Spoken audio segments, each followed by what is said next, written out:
Hi, you guys. This is Anne Marie, aka Bald Girl Will Travel, and I am coming to you guys today with a video to talk about why I do not recommend moving to Mexico.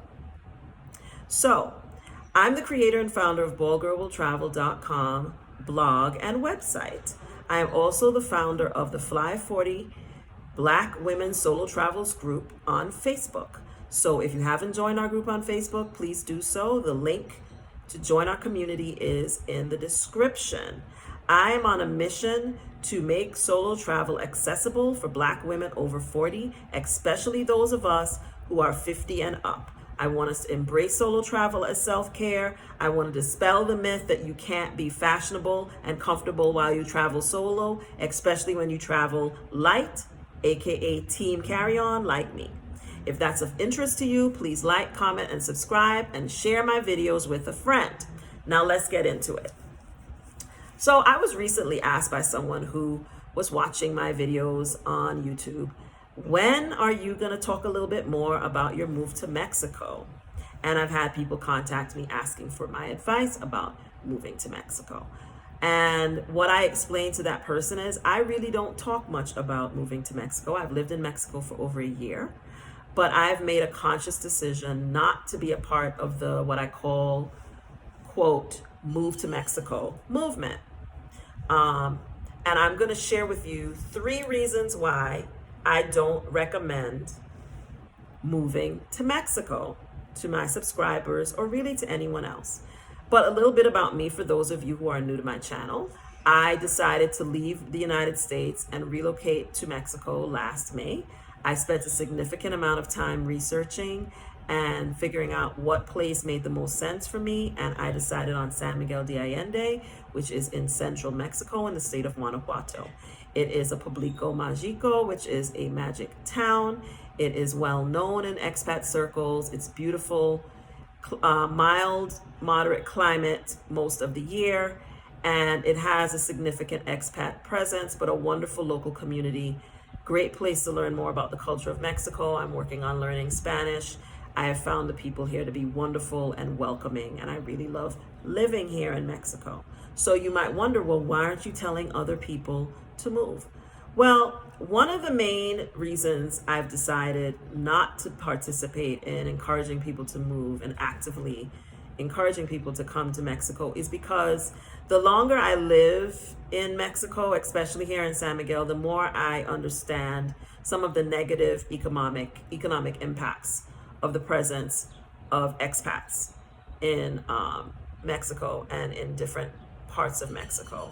I have a lot of concerns about some of what I've observed when there's an influx of expats in specific cities and the way that it changes the nature of the communities.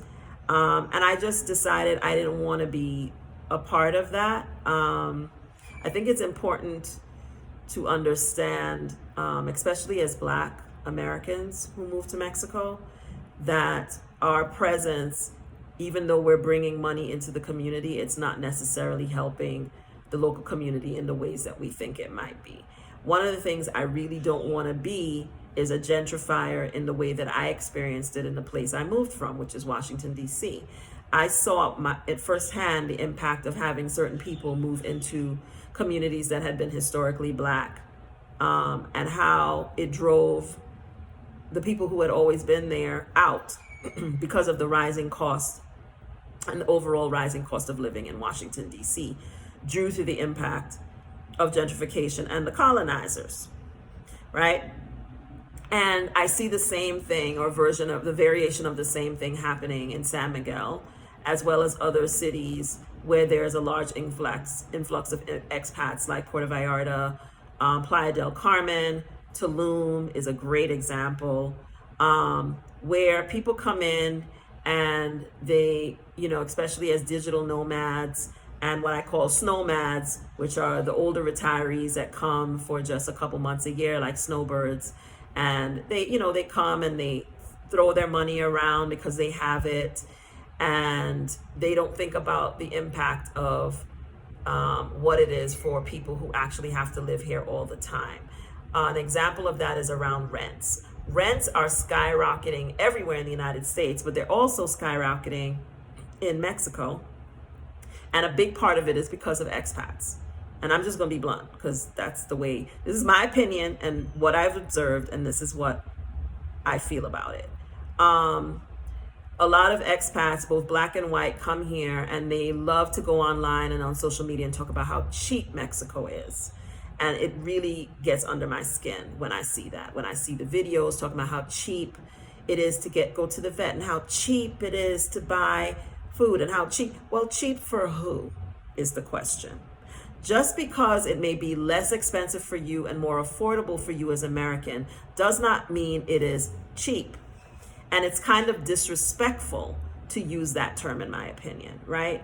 And it also does not consider that while it might be cheap for you or affordable for you, it's not affordable for the people who live here, and it's making it increasingly difficult for them to live in the communities where they actually were born and grew up because of us coming in here and just throwing money around thoughtlessly. So just because you think that $1,800 a month to rent a 2-bedroom, 2-bathroom house is cheap, well, you shouldn't pay that because really the market doesn't say that you should. But if you offer to pay it, then someone's going to take it, and then it makes it difficult for a local person to find somewhere to live, right?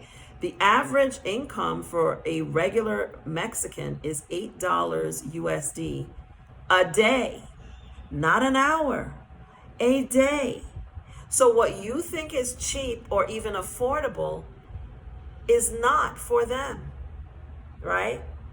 250 pesos to groom your dog may be cheap for me because that's the equivalent, or inexpensive for me because that's the equivalent of $15 or $12 USD. But for someone who makes $8 a day, is it really? So I just feel like coming on here and encouraging people to, oh, just come on down to Mexico, it's so affordable, it's so inexpensive, would be somewhat irresponsible on my part if I was not also constantly talking about the impact of our presence. And so that's probably the main reason why I seriously decided that I'm not going to talk about it in the way that I see other people talking about it on YouTube. The other reason why I've also decided not to be a part of the Move to Mexico movement is that I feel like there are lots of people who are actually doing a really good job of talking about this subject in a responsible and ethical way on YouTube. And so I don't feel like my not talking about it really detract, I don't feel like I have anything to add, let's put it that way, if I join the chorus of Move to Mexico people on YouTube, right? Because I feel like there are people who are doing a really good job of talking about some of the things that I've mentioned. Adelia Borishade does a fantastic job about talking about moving to Mexico. She lives in Mexico City. Rashida Dow does an amazing job about talking about moving to Mexico, and she especially talks to people who want to come here for career breaks and short term. She does a great job. Everybody knows who Stephanie Perry is, who is really not a Move to Mexico person, but she's a get out of America and relocate abroad and live your best life person. And so I feel like Adelia, Stephanie, Michelle Wedderburn, who is the person who does Afro Expats and really helps people move to San Miguel and surrounding areas of Mexico, does a fantastic job about painting a realistic picture for people about moving specific to San Miguel as well as other parts of Mexico. So again, I feel like this base is covered, right? There are other people on YouTube who are also Black women or people of color who are also talking about Move to Mexico. Some of them talk about it in ways that I don't necessarily agree with, but that's, that's fine. Everyone has a right to do it the way that they think makes sense for them. But as I looked at the landscape of things that interest me that I want to talk about, I just don't feel like I have any value to add per se. in terms of talking about moving to Mexico. So that's another reason why I don't talk about it. But the number one reason that I don't talk about moving to Mexico is that I feel like if I'm going to talk about it, I would have to spend a significant amount of time talking about the economic impact of moving to Mexico on the local community. And the second reason is I feel like there are enough people on YouTube talking about it that I don't need to talk about it. And then the third reason is that I love talking about solo travel. I love solo travel. I've chosen to move to Mexico as my home base. But from here, I'd like to do solo trips around the country. It's an amazing country to be a solo traveler. And I like to talk about traveling around the world and visiting the world and opening up your mind, and the self-care and the freedom and happiness and joy that solo traveling can bring to you. So for me, limiting my conversations and discussions to just moving to Mexico is just not really interesting to me. I would much rather stick to talking about what I love most, which is solo travel for Black women over 40. Solo travel saved my life in a lot of ways. It saved my mental health. That and moving from America was the best thing that I've ever done for myself. And so I really like to talk to other people about how to do that and how to take care of themselves better by traveling around the world and around different countries, not just Mexico. But I definitely don't want anyone to walk away from this thinking, I don't think Mexico is a good place to live. I think it's a fantastic place to live. I pinch myself every day and I thank God every day for allowing me to live here. But I'm very conscious of the responsibility that comes with that. And so for me right now, I just don't feel like that's where I can add the most value. And so I decide not to be a part of the Move to Mexico movement. But I definitely, if someone contacts me and wants to talk to me about my personal experience moving to Mexico, I'm always happy to do that. You can, use the link in the description. You want to have a pick my brain conversation with me, you can do that. I've written a guidebook about my actual relocation research and how I decided to pick San Miguel as where I would live. I'll put a link in the description to that. So if you want to grab the ebook and learn about the different places I visited, there were 9 of them, and why I decided on San Miguel, you can do that as well. I spend a lot of time talking about safety and security for women while they're traveling. I have a guidebook around that. You could grab a copy of that in the description. It applies to not just traveling around the world. There's also things in there that I apply to living in Mexico and traveling around Mexico. But I really feel that those are the places in which I can add the most value and what I like to talk about and what I hope will inspire other women, especially Black women, to get on a plane and go out and see the world. So I hope that you take away from this video that if you choose to move to Mexico, you need to be responsible in the way that you approach it and thoughtful in the way that you think about it, and be very conscious about the impact that your presence as a Western immigrant will have on wherever you choose to move.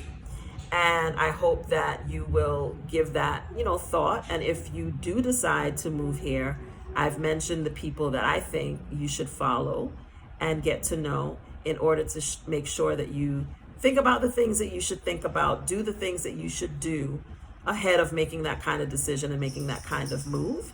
And if you are interested in learning more about solo travel around Mexico, solo travel in other parts of the world, I hope that you will continue to watch my channel. I hope that you will like, comment, and subscribe. I hope that you will suggest other topics and things that you would like to know. I'm getting ready to do a couple solo trips around Mexico, so you'll be seeing more about that here on the channel. And I hope that you'll tune in for that and that you'll give me feedback and support around that. But if you just want information about moving to Mexico, I'm probably not your girl, and that's okay too.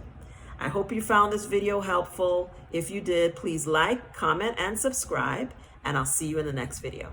Bye, guys.